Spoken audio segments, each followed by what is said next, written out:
Hello दोस्तों, स्वागत है आप सबका हमारे पॉडकास्ट शो में। तो बोलो बांके बिहारी लाल की जय। हे कृष्ण गोविंद हरे मुरारे, हे नाथ नारायण वासुदेवा। ओम ओम हरि ओम हरि ओम हरि ओम। तो जैसा कि हम लोग इस समय कृष्ण जन्माष्टमी की कथा सुन रहे हैं। इसका एक भाग हो चुका है। अगर आप वो कथा नहीं सुने हैं तो प्लेलिस्ट में जाएं, वहां पे आपको मिल जाएगा। ये कथा का दूसरा भाग है। तो हम इस कथा को शुरू करते हैं कि कथा अधूरी नहीं छोड़नी चाहिए। ये मैंने पहले भाग में भी बताया और दूसरे भाग में भी बता रही हूँ। अगर आपके पास समय नहीं है तो कथा बिल्कुल भी ना सुने। हाँ, अगर समय है तो इत्मीनान के साथ बैठ करके इसे सुने, महसूस करें और परमपिता परमेश्वर से प्रार्थना करें कि हे परमेश्वर, आप हमारे जीवन में हमेशा विराजमान रहें, अपना हाथ हमारे सर पे रखें और हमें आशीर्वाद दें।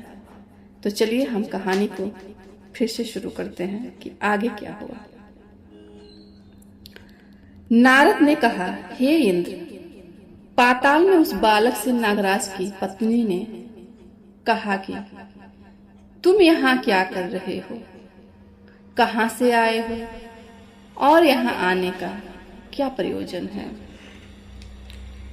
नाग पत्नी बोली, हे कृष्ण, क्या तूने घृत क्रीड़ा की है जिसमें अपना समस्त धन हार गया है? यदि यह बात ठीक है तो कंकड़, मुकुट और मड़ियों का हार लेकर अपने गृह में चले जाओ, क्योंकि इस समय मेरे स्वामी शयन कर रहे हैं। यदि वे उठ गए तो वे तुम्हारा भक्षण कर जाएंगे। नागपत्नी की बातें सुनकर कृष्ण ने कहा, हे कांते, मैं किस प्रयोजन से आया हूँ वह वृत्तांत मैं तुम्हें बताता हूँ।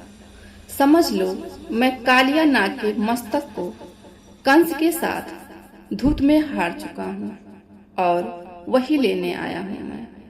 बालक कृष्ण की बात को सुनकर नागपत्नी अत्यंत क्रोधित हो उठी और सोए हुए अपने पति को उठाते हुए उसने कहा, हे स्वामी, आपके यह शत्रु आया है, अतः आप इसका हनन कीजिए। अपनी स्वामिनी की बातों को सुनकर कालिया नाग निद्रा अवस्था से जाग पड़ा और बालक कृष्ण से युद्ध करने लगा। इस युद्ध में कृष्ण को मूर्छा आ गई। उसी मूर्छा को दूर करने के लिए उन्होंने गरुड़ का स्मरण किया। स्मरण करते ही गरुड़ वहां आ गए। श्री कृष्ण और गरुड़ अब चढ़कर कालिया नाग से युद्ध करने लगे और उन्होंने कालिया नाग को युद्ध में पराजित कर दिया। अब कालिया नाग ने भली भांत जान लिया था कि मैं जिससे युद्ध कर रहा हूँ वो भगवान विष्णु के अवतार श्री कृष्ण हैं। अतः उन्होंने कृष्ण के चरणों में साष्टांग प्रणाम किया और पराजित से उत्पन्न बहुत से पुष्पों को मुकुट में रखकर कृष्ण को भेंट किया। जब कृष्ण चलने को हुए तब कालिया नाग की पत्नी ने कहा, हे स्वामी, मैं कृष्ण को नहीं जान पाई। हे जनार्दन, मंत्र रहित, क्रिया रहित, भक्ति भाव रहित मेरी रक्षा कीजिए। हे प्रभु, मेरे स्वामी, मुझे वापस दे दें।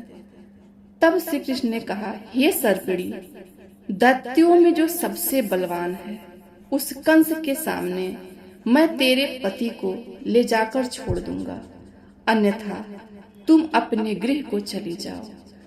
अब श्री कृष्ण कालिया नाग के फन पर नृत्य करते हुए यमुना के ऊपर आ गए।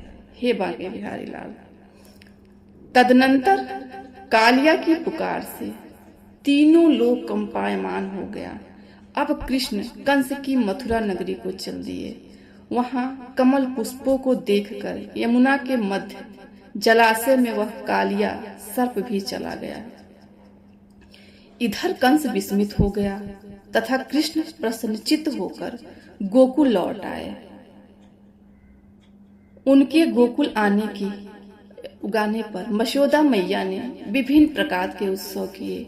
अब इंद्र ने नारद जी से पूछा, हे महामुनि, संसार के प्राणी बालक श्री कृष्ण के आने पर अत्यधिक आनंदित हुआ। आखिर श्री कृष्ण ने क्या क्या चरित्र किया, वह सभी आप मुझे बताने की कृपा करें। नारद ने इंद्र से कहा, मन को हारने वाला मथुरा नगर यमुना नदी के दक्षिण भाग में स्थित है। वहां कंस का महाबलशायी भाई चाणूर रहता था। उस चाणूर से श्री कृष्ण के मल्लयुद्ध की घोषणा की गई। हे इंद्र, कृष्ण एवं चाणूर का मल्लयुद्ध अत्यंत आश्चर्यजनक था। चाणूर की अपेक्षा कृष्ण बाल रूप में थे। मेरी शंख और मृदंग के शब्दों के साथ कंस और केसी इस युद्ध को मथुरा की जनसभा के मध्य में देख रहे थे। श्री कृष्ण ने अपने पैरों को चाणूर के गले में फंसाकर उसका वध कर दिया। चाणूर की मृत्यु के पश्चात उनका मल्लयुद्ध केसी के साथ हुआ। अंत में केसी भी युद्ध में कृष्ण के द्वारा मारा गया। कृष्ण के मृत्यु उपरांत, केसी के मृत्यु के उपरांत मल्लयुद्ध देख रहे सभी प्राणी श्री कृष्ण की जय जयकार करने लगे। बालक कृष्ण द्वारा चाणूर और केसी का वध होना कंस के लिए अत्यंत हृदय विदारक था। अतः उसने सैनिकों को बुलाकर उन्हें आज्ञा दी कि तुम सभी अस्त्र शस्त्रों से सुसज्जित होकर कृष्ण से युद्ध करो। हे इंद्र, उसी क्षण श्री कृष्ण ने गरुड़, बलराम तथा सुदर्शन चक्र का ध्यान किया, जिसके परिणाम स्वरूप बलदेव जी सुदर्शन चक्र लेकर गरुड़ पर आरूढ़ होकर आए।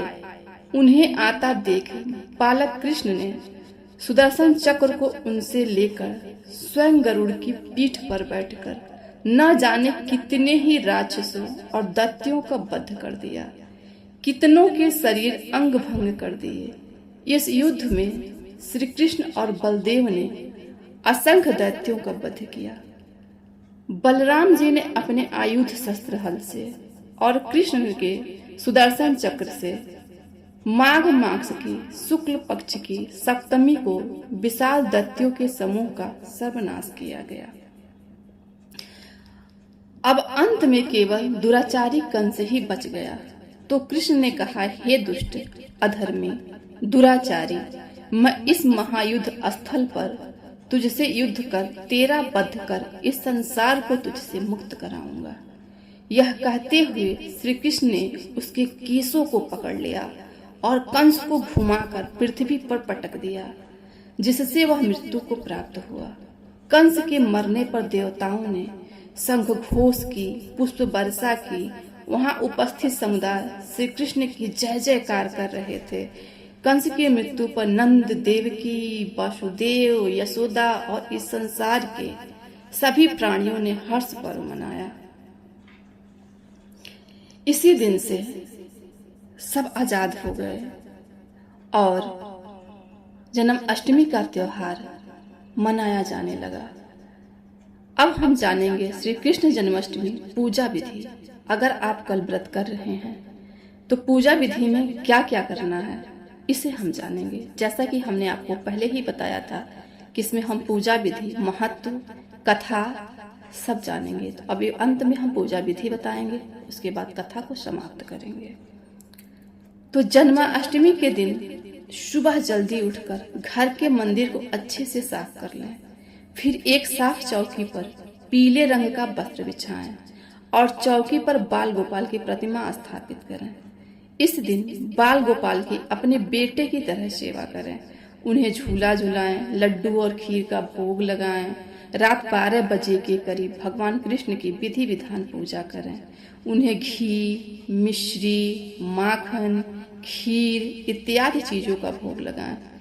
कृष्ण जी के जन्म की कथा सुने, उनकी आरती उतारें और अंत में प्रसाद सबको वितरित कर दें। तो ये रहा पूजा विधि।